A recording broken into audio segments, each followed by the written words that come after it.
Hello everyone, welcome back to the studio. Today we'll be painting a very fun little abstract kind of style painting. I've been making these fairly frequently recently, but I've been cutting them up into bookmarks, and I thought that today I wanted to do a couple of paintings of this entire design, not cut it up this time. So I just want to kind of take you through how I paint these. It's very fun. It's a very fun technique using a palette knife and liquid watercolor. And the possibilities for this are really super wide beyond this painting that we're doing today. So feel free to just try out this technique, and then you can kind of use it for whatever style that you want. So for this technique, you need watercolor paper, of course. You also need some liquid watercolor. So that's this watercolor that comes in tubes like this. I'm using 3 colors today: indigo, burnt sienna, and yellow ochre.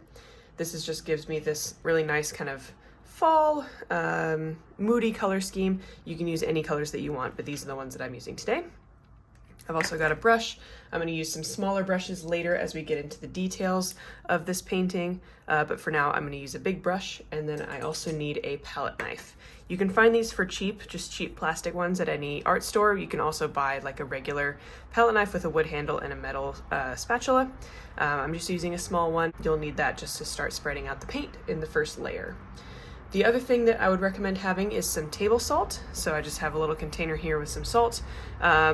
And you can experiment with different kinds of salt and how they kind of react, but the salt creates this really cool texture that you see here in the sky and in the land here. That's what the salt does. And it just adds another element to the painting. So I'd really recommend having a little salt on hand, and then we can go ahead and get started. So our first step here is to cover the entire paper with a layer of water, and you want to be pretty liberal with the water here. Don't want to have it drying out any spots, and that will kind of also depend on the humidity in the area that you are. So it'll stay wet longer if you are in a humid area. It will dry much quicker if you are in a dry climate. So just keep that in mind. Add a little bit more water if you live in a dry climate. Don't worry about it too much if you live in a humid climate. So I'm just spreading everything out, and I'm tilting my head and kind of moving my head around so I can see the reflection of the water on the paper. And this helps me to see if I've missed any spots or if there are any spots that are soaking in the water faster.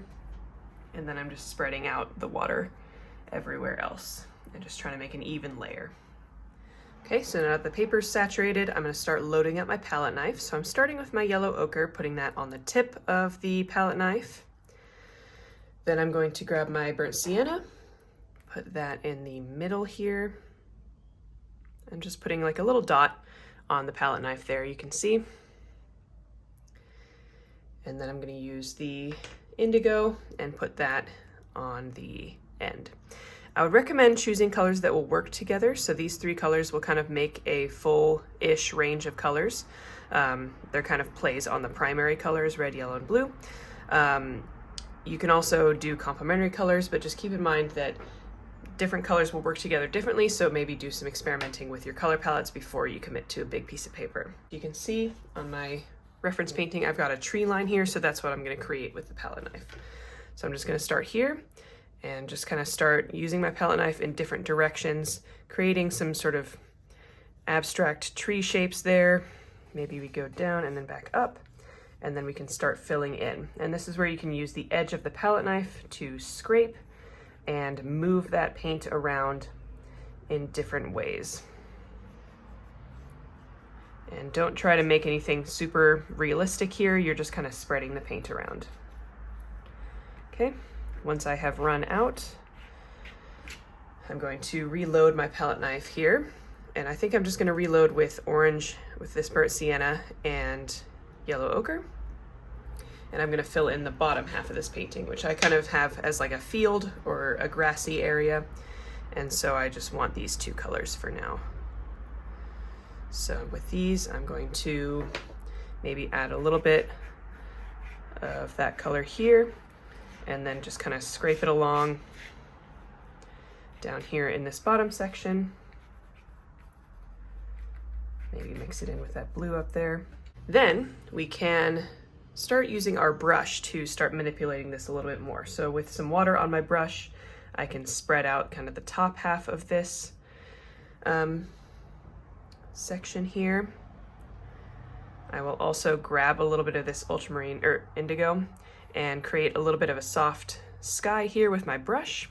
I find that if I do this with a palette knife, I end up with some kind of grainy areas, so I prefer to do this part with a brush, just so I have a nice light sky there. You can tilt your paper, that will move the color around a little bit on the water.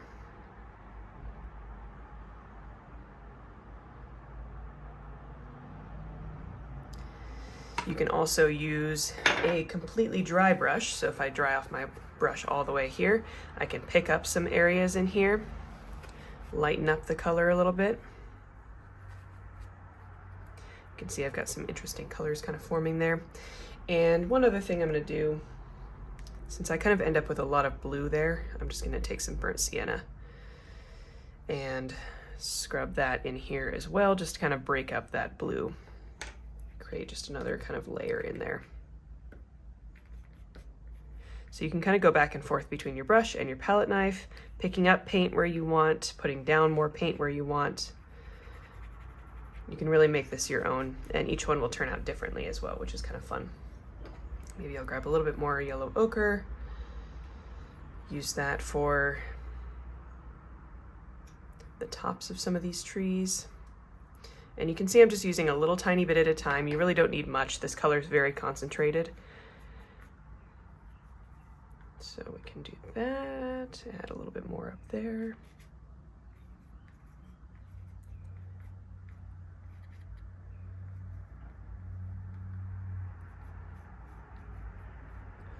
Scrape at it. Maybe we add a little bit more down here.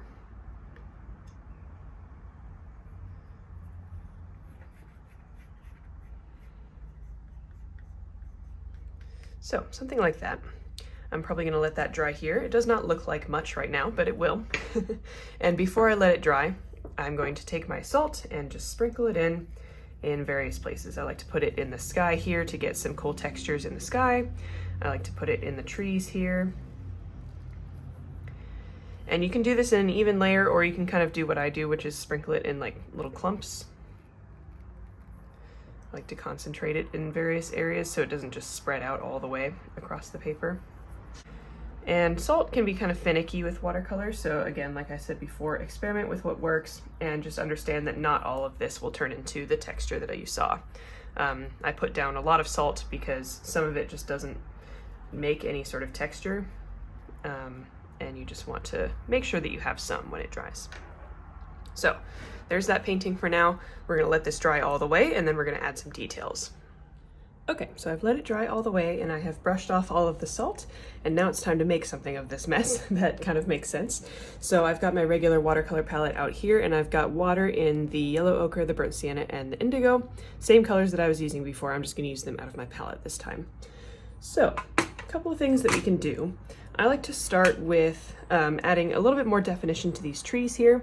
And so you can use any color, any mixture of colors that you want. I like to start with a lot of yellow ochre and a little bit of indigo, like the tiniest touch of indigo, because it's such a strong color. And that makes kind of this muted green color here. And so I'm going to start with that. And with a small brush, I'm just going to pick out where I want to add this kind of detail. And I'm just going to kind of dot this paint in there in a few sections here, just trying to make kind of the outline of a tree. And then I'm going to quickly clean off my brush and use a damp brush to blend out that detail there. So it just kind of looks hazy and nothing super detailed here. So I can do that in a couple spots around here, maybe in here. So again, just kind of dabbing the color and then quickly rinsing off my brush. I take a little bit of the water off on my paper towel, and then I use that damp brush to blend out that detail that I just put in there. So it just kind of looks a little hazy, not too sharp.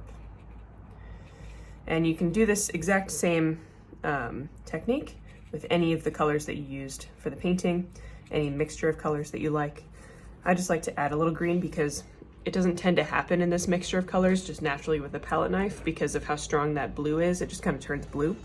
So I like to kind of manufacture the green. So just add that in there.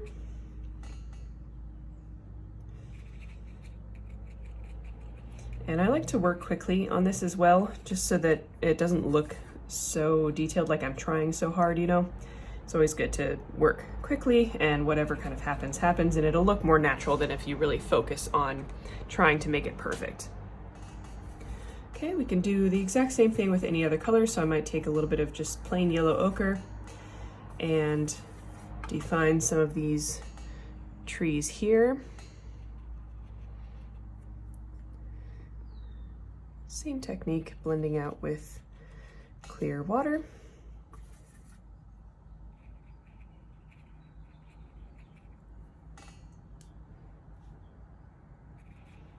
This kind of reminds me of a fall landscape, but really it could be anytime. It's abstract enough that it could be whenever. Then we can make a brown color using the burnt sienna and mixing it with just a touch of indigo. So you can see here, I've made that brown color, burnt sienna, and just a little tiny bit of indigo makes that really nice, rich brown color. And I'm gonna take that and we're gonna start to add some tree trunks to this painting, which really kind of brings it together. So I'm gonna start here, and you're just kind of treating this like an ink blot test. So I kind of see a bit of a tree here, and I'm just going to create one in that spot. And this is where having shaky hands will be really helpful, because you can really create some realistic looking branches with some nice shaky hands. Don't try to make it look perfect, just try and add some branches kind of wherever you feel like you should add some. They should cross over each other, get thinner as they get towards the end of the tree. Okay, something like that. You could add like a couple extra little twigs and sticks to the base of the tree there. And if you want to, you can just leave it as a bare tree. Or you could take some of the other colors that we were using and just add a little bit of, little texture to the ends of the branches here to make it look like a tree with some leaves on it. Just kind of bouncing the brush through. You can blend that out too, but I just prefer not to when I'm doing these close-up trees. Okay, so something like that. So I'm gonna add a few of those kind of throughout the landscape here. Again, going back into my brown color, and I think I'll add one on this side too. I think this kind of looks like a spot for it. So again, just kind of wiggling my brush around to create these branches.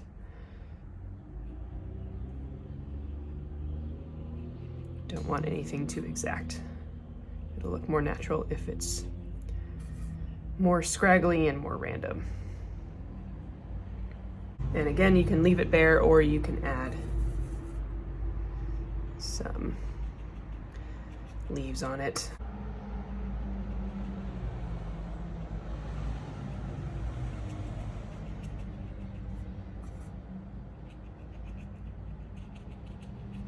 We also don't have to add full trees here. You could just add little like fallen branches, sticks kind of throughout this landscape. You could add some by watering down this brown color and maybe add a little bit more blue. You could make some more distant trees that are kind of through here, and that watered down color will make them look like they're in the distance there. So we could do that there, we could do that here.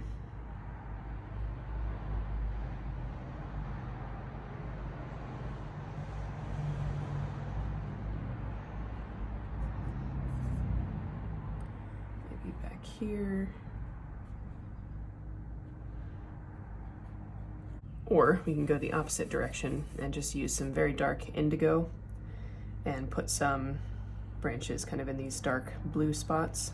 You have to use a dark color so that it stands out there.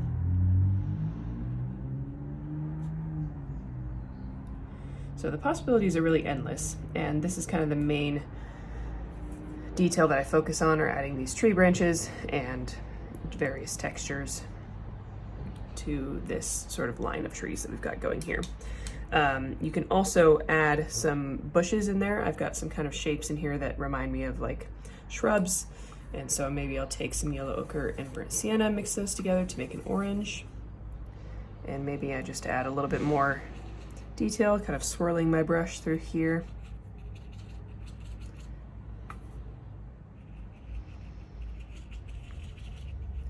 just to make it look like some loose shrubs, some loose bushes kind of down in the bottom of this section. Okay. And then once I'm happy with that, I can move on to the foreground here. I'm also going to use this orange color, so burnt sienna and yellow ochre mixed together. And I'm going to use the side of my brush, so I'm holding my brush almost parallel to the paper. And I'm just kind of flicking upward with the side of my brush. I really like making grass texture this way. So I focus this on the points that I have pigment already.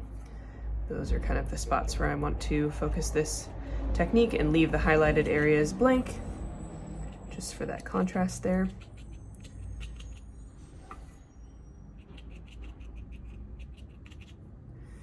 And you can also use the point of your brush to add like individual grass strokes there if you want to, or stems. I like that where I have these salt textures. They kind of look like flowers to me, so I like to add like little stems in there to make it look like a little bunch of flowers. But I prefer to stick with this texture with the side of my brush. A, because it's faster, and B, because it just looks a little bit more natural to me instead of individually painting blades of grass. You can also use the green color down here too, if you want to mix a little bit of green in there. Maybe I'll do that in the blue section here.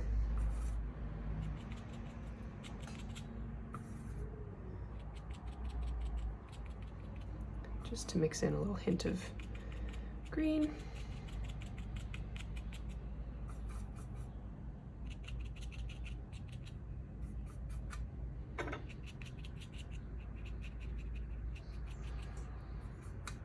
Okay, so I'm just going to continue adding these kinds of details until I'm happy with it.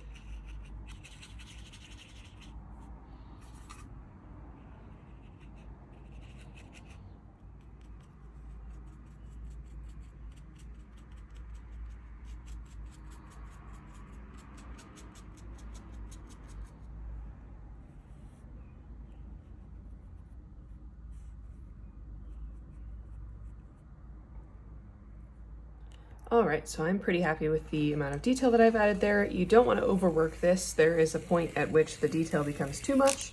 You want to leave some to the imagination with these kinds of paintings. They are meant to be a little bit more abstract, so I try to cut myself off from adding too much detail. Taking off the tape here, this is always the best part. This paper is 9 by 12 inches, and the painted area is 8 by 10, and I do that on purpose because that's an easy size to frame or mat if you want to. These paintings are going on my Etsy shop, so I try to stick with sizes that are easier to put up in your home if and when you want to do that. So there is that final painting. I really love these. These are so fun to make, and you can see how they turn out differently every time. Hope you give this a try. It's a fun little technique, and you can do lots of different things with it. This is just kind of the beginning of what you can do with kind of this palette knife technique. So give it a try. Let me know how it goes in the comments. Make sure to leave a like and a comment and subscribe, and do all of those fun things, and I will keep making videos. Thank you so much for watching.